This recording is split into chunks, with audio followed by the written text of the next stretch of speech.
ಕರುನಾಡು times ಚಾನೆಲ್ನಲ್ಲಿ ಸುದ್ದಿ ಮತ್ತು ಜಾಹೀರಾತು ನೀಡಲು ಈ ನಂಬರ್ಗೆ ಕರೆ ಮಾಡಿ.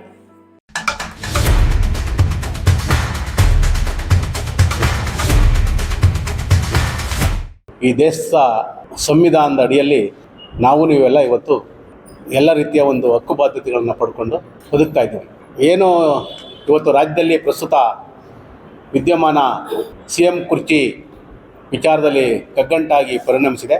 ಅದರಲ್ಲಿ ನಮ್ಮದು ಈ ಸಮುದಾಯ ಒಂದು ಅನಾಥ ಪ್ರಜ್ಞೆ ಥರ ಕಾಡ್ತದೆ ಅಂತ ನನಗಾದರೂ ಭಾವಿಸ್ತದೆ. ದೇಶಕ್ಕೆ ಸ್ವತಂತ್ರ ಬಂದು ಚುನಾವಣಾ ಪ್ರಕ್ರಿಯೆಗಳು ಶುರುವಾದಂಥ 1952ರಿಂದ ಇಂದಿನವರೆಗೂ ದಲಿತ ಸಮಾಜ ಕಾಂಗ್ರೆಸ್ನನ್ನು ಅಭೂತಪೂರ್ವಕವಾಗಿ ಬೆಂಬಲಿಸ್ಕೊ ಬರ್ತಾ ಇದೆ. ಅದರಲ್ಲೂ 80ರ ದಶಕದವರೆಗೂ ಈ ಸಮಾಜ ಕಣ್ಮುಚ್ಕೊಂಡು ಕೈ ನಡೆದ್ರೂ ಹಸ್ತದ ಗುರುತಿಗೆ ಮತ ಹಾಕ್ತಿದ್ದಂಥ ಸಂದರ್ಭ. ಯಾಕೆಂದರೆ ಕಾಂಗ್ರೆಸ್ಸು ಮತ್ತು ಈ ದಲಿತ ಸಮುದಾಯ ಆ ಥರದ ಒಂದು ನಿಕಟಪೂರ್ವ ಸಂಬಂಧ, ನಮ್ಮ ಮನೆ ನಮ್ಮ ಒಂದು ಪಕ್ಷ ಅನ್ನುವ ಒಂದು ಧೋರಣೆ ಇತ್ತು. 80ರ ದಶಕದ ನಂತರ ಕೆಲವು ಆಯಾಮಗಳು ದಲಿತ ಸಂಘಟನೆ ಮತ್ತು ರೈತ ಸಂಘಟನೆ ಕೆಲವು ವಿಚಾರಗಳನ್ನು ಮುಂದೆ ಇಟ್ಕೊಂಡು ಬಂದಂಥ ಕಾರಣಕ್ಕಾಗಿ ಬೇರೆ ಪಕ್ಷಗಳು ಸರ್ಕಾರ ಆಳುವಂಥ ಅವಕಾಶಗಳು ಬಂತು. ಕ್ರಮೇಣ ಮತ್ತೆ ಕಾಂಗ್ರೆಸ್ ಬಂದಂಥ ಸಂದರ್ಭದಲ್ಲೂ ಕೂಡ ಈ ರಾಜ್ಯದಲ್ಲಿ H. ರಂಗನಾಥ್ ಅವರಿಂದ ಹಿಡಿದು ಬಸವಲಿಂಗಪ್ಪನವರ ಆದಿಯಾಗಿ, ತದನಂತರ ಬಂದರೆ ಮಲ್ಲಿಕಾರ್ಜುನ್ ಖರ್ಗೆ ಅವರ ಆದಿಯಾಗಿ, ಸಾಕಷ್ಟು ಮುಖಂಡರುಗಳು ರಾಚಯ್ಯನವರ ಆದಿಯಾಗಿ ಸಾಕಷ್ಟು ಮುಖಂಡರುಗಳು ಈ ಕಾಂಗ್ರೆಸ್ನ ಕಟ್ಟುವಲ್ಲಿ ಸಾಕಷ್ಟು ಶ್ರಮ ಹಾಕಿದ್ದಾರೆ. ಅವರನ್ನು ನೋಡಿರ್ತಕ್ಕಂಥ, ಅವರನ್ನು ಸಮೀಪದಲ್ಲಿ ಇದು ಮಾಡ್ತಕ್ಕಂಥ ಅವಿನಾಭಾವ ಸಂಬಂಧ ಇಟ್ಕೊಂಡಂಥ ಈ ಸಮಾಜ ಸಾಕಷ್ಟು ಎಲ್ಲ ಸಂದರ್ಭದಲ್ಲೂ ಕೂಡ ಕಾಂಗ್ರೆಸ್ನ ಬೆಂಬಲಿಸ್ಕೊಂಡು ಬರ್ತಾ ಇದೆ. ದುರಂತ ಏನು ಅಂತಂದರೆ, ರಾಜ್ಯದಲ್ಲಿ ಪ್ರಸ್ತುತ ಅತಿ ಹೆಚ್ಚು ಸಂಖ್ಯೆ ಇರತಕ್ಕಂಥ ನಾವು ಇಂದಿಗೂ ಕೂಡ ರಾಜ್ಯದಲ್ಲಿ ಒಬ್ಬ ದಲಿತ CM ಅನ್ನು ಕಾಣದೇ ಇರುವಂಥ ಒಂದು ದೌರ್ಭಾಗ್ಯ ಸ್ಥಿತಿಯಲ್ಲಿ ನಾವಿದ್ದೀವಿ. ಕಾಂಗ್ರೆಸ್ ಹೈಕಮಾಂಡು ಕೆಲವೊಂದು ಸಂದರ್ಭಗಳಲ್ಲಿ ನಮಗಿಂತೂ ಸಂಖ್ಯೆ ಒಂದು ಬಲದಲ್ಲಿ ಕಮ್ಮಿ ಇರ್ತಕ್ಕಂಥ ನಮ್ಮ ಕೆಲವು ಸಮುದಾಯಗಳಿಗೆ ಮುಖ್ಯಮಂತ್ರಿ ಸ್ಥಾನಗಳನ್ನು ಹೈಕಮಾಂಡು ಡೈರೆಕ್ಷನ್ ಕೊಟ್ಟು ಅವ್ರನ್ನ ಮುಖ್ಯಮಂತ್ರಿ ಮಾಡಿದೆ.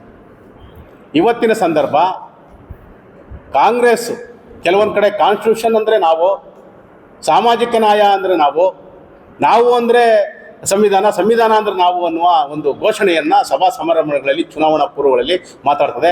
ಆದರೆ ಚುನಾವಣಾ ನಂತರದಲ್ಲಿ ಅದು ಮತ್ತೆ ಒಂಥರ ಜಾಣ ಕಿವುಡು ಥರ ವರ್ತಿಸುವ ಒಂದು ರೀತಿಯಲ್ಲಿ ವರ್ತಿಸ್ತದೆ.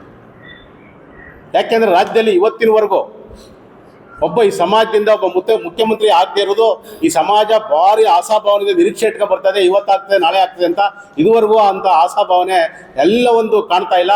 ಎಲ್ಲ ಒಂದು ಇನ್ನೇನು ಆಗ್ತಾರೆ ಅನ್ನುವಂಥ ಸಂದರ್ಭದಲ್ಲಿ ಬೇರೆ ಬೇರೆ ವಿದ್ಯಮಾನಗಳಿಗೆ ಅವಕಾಶಗಳು ಬೇರೆ ಬೇರೆಯವ್ರಿಗೆ ಆಗಿರುವಂಥ ಇದಕ್ಕೆ ನಾವು ಎಲ್ಲ ಒಂದು ಕಡೆ ಇದಾಗಿದ್ದೀವಿ.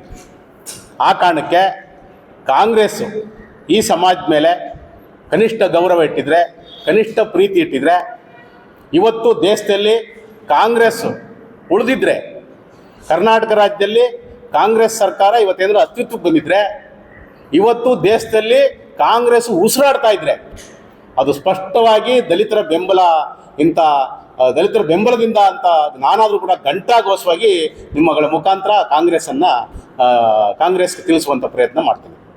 ಈ ಕಾರಣಕ್ಕೆ ಏನಿವತ್ತು ಹಗ್ಗಜಗ್ಗಾಟ ಕುರ್ಚಿ ಸಂಬಂಧ CM ಕುರ್ಚಿ ಬಗ್ಗೆ ಏನು ಹಗ್ಗಜಗ್ಗಾಟ ನಡೀತದೆ,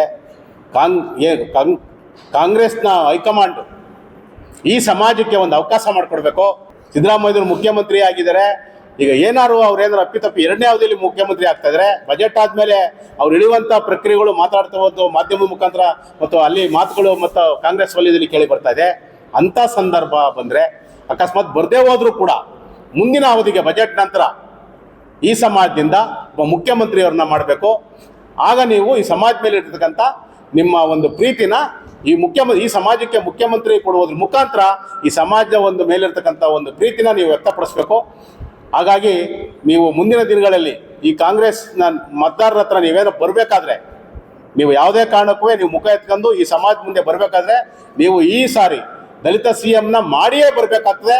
ಇಲ್ಲಾಂದರೆ ಯಾವುದೇ ಕಾರಣಕ್ಕೂ ನಿಮಗೆ ನಮ್ಮ ಸಮಾಜದ ಮುಂದೆ ಮತ ಕೇಳಲಿಕ್ಕೆ ಆಗಲಿ ಯಾವ ಥರ ಬರೋಕ್ಕೆ ಆಗಲಿ ನಿಮ್ಗೆ ಯಾವ ಒಂದು ನೈತಿಕತೆ ಇರುವುದಿಲ್ಲ ಅಂತ ನಾನು ಕಾಂಗ್ರೆಸ್ನ ಹೈಕಮಾಂಡ್ನ ಈ ಸಂದರ್ಭದಲ್ಲಿ ನಿಮ್ಮ ಮುಖಾಂತರ ಎಚ್ಚರಿಸ್ತೀನಿ. ಬಂಧುಗಳೇ, ಕಾಂಗ್ರೆಸ್ ಪಕ್ಷದ ಹೈಕಮಾಂಡು ಈ ಒಂದು ಸಂದರ್ಭದಲ್ಲಿ ದಲಿತ ಸಮುದಾಯದ ನಾಯಕರು ಯಾರಿದ್ದಾರೆ ಸಮರ್ಥವಾಗಿ ಪಕ್ಷ, ಸರ್ಕಾರ ಮತ್ತು ಜನಸಾಮಾನ್ಯರು ಎಲ್ಲರನ್ನು ಸಂಯೋಜನೆ ಮಾಡಿ ಮುಂದಕ್ಕೆ ತಗೊಂಡೋಗುವಂತ ಅಥವಾ ಸರ್ಕಾರವನ್ನ ನಡೆಸುವಂತ ನಾಯಕರನ್ನ ಗುರುತಿಸಿ ಪಟ್ಟ ಕಟ್ಟಬೇಕು ಅಂತೇಳಿ ಈ ಮುಖಾಂತರ ನಾವು ಆಗ್ರಹಿಸ್ತಿದ್ದೇವೆ. ಒಂದು ವೇಳೆ ತಾವು ದಲಿತ CM ಕಡೆ ಗಮನ ಕೊಡ್ಲಿಲ್ಲ ಅಂತ ಅಂದ್ರೆ ದಲಿತ ಸಮುದಾಯ ಏನು ಕಾಂಗ್ರೆಸ್ ಪಕ್ಷವನ್ನ ಬೆಂಬಲಿಸ್ತಿದೆ, ನಾವು ಜನಸಾಮಾನ್ಯರ ಬಳಿ ಹೋಗಿ ಈ ಪಕ್ಷ ನಿಮ್ಗೆ ನಿರಂತರವಾಗಿ ಮೋಸ ಮಾಡ್ತಿದೆ, ನೀವು ಈಗ ಯೋಚನೆ ಮಾಡಿ ಅಂತ ನಮ್ಮ ಜನರನ್ನ ಜಾಗೃತಿ ಮೂಡಿಸುವಂತ ಕೆಲಸವನ್ನ ನಾವು ಮಾಡಬೇಕಾಗುತ್ತೆ. ಮುಖ್ಯಮಂತ್ರಿಯ ಹುದ್ದೆಗಾಗಿ ಅವರ ಅಪೀಲ್ಗಳನ್ನ ಸಲ್ಲಿಸುವಂತ ಸಂದರ್ಭಗಳಲ್ಲಿ ಈ ಸಮುದಾಯ ಇಲ್ಲಿವರೆಗೂ ಸಹ ಯಾರ ತಲೆ ಹೊಡೆದಿಲ್ಲ, ಯಾರ ಅನ್ಯಾಯವನ್ನು ಮಾಡಿಲ್ಲ, ಯಾರಿಗಾಗಿ ಜಾತಿ ಅನ್ನೋ ಕಾರಣಕ್ಕಾಗಿ ಯಾವುದೇ ಒಂದು ಅಸಮಾನತೆಯನ್ನ ಅಥವಾ ಇನ್ನಿತರ ಯಾವುದೇ ದೌರ್ಜನ್ಯಗಳನ್ನ ಮಾಡದೇ ಇರುವಂತ ಸಮುದಾಯ ಬಹಳ ನಿರಂತರವಾಗಿ ಕಾಂಗ್ರೆಸ್ ಪಕ್ಷಕ್ಕೆ ಬಹಳ ಬೆನ್ನೆಲುಬಾಗಿ ದುಡ್ಕೊಂಡು ಪ್ರಾಮಾಣಿಕವಾಗಿ ಸೇವೆಯನ್ನ ಸಲ್ಲಿಸಿ ಪಕ್ಷವನ್ನ ಕಟ್ಟಲಿಕ್ಕೆ ಶ್ರಮವಹಿಸಿರುವಂತ ಈ ದಲಿತ ಸಮುದಾಯ ಬಹಳ ಮುಖ್ಯವಾಗಿ ಈ ಒಂದು ಏನಾದರೂ ಕರ್ನಾಟಕ ರಾಜ್ಯದಲ್ಲಿ ಮುಖ್ಯಮಂತ್ರಿ ಬದಲಾವಣೆ ಆದಂತ ಸಂದರ್ಭದಲ್ಲಿ ಅದು ದಲಿತ ಯಾವುದೇ ವ್ಯಕ್ತಿಗಳಿಗೆ ಈ ಒಂದು ಹುದ್ದೆಯನ್ನ ಕೊಡಬೇಕು. ಇಲ್ಲ ಅಂತ ಅಂದ್ರೆ ಏನು ಶತಶತಮಾನಗಳಿಂದ ಏನು ವಂಚನೆ ಮಾಡ್ಕೊ ಬರ್ತಾ ಇದೆ ಕಾಂಗ್ರೆಸ್, ಅದರ ಒಂದು ನಯವಂಚಕ ತನವನ್ನ ಸಮಾಜಕ್ಕೆ ಪರಿಚಯಿಸಿ ಮುಂದಿನ ದಿನಗಳಲ್ಲಿ ಕಾಂಗ್ರೆಸ್ ಪಕ್ಷಕ್ಕೆ ತಕ್ಕ ಪಾಠವನ್ನ ಕಲಿಸ್ಬೇಕಾಗುತ್ತೆ ಅನ್ನುವಂತ ಒಂದು ಎಚ್ಚರಿಕೆ ಸಂದೇಶವನ್ನು ಸಹ ಈ ಮುಖಾಂತರ ತಮ್ಮೆಲ್ಲರ ಮುಖಾಂತರ ಕೊಡ್ಲಿಕ್ಕೆ ಬಯಸ್ತಾ ಇದ್ದೀವಿ.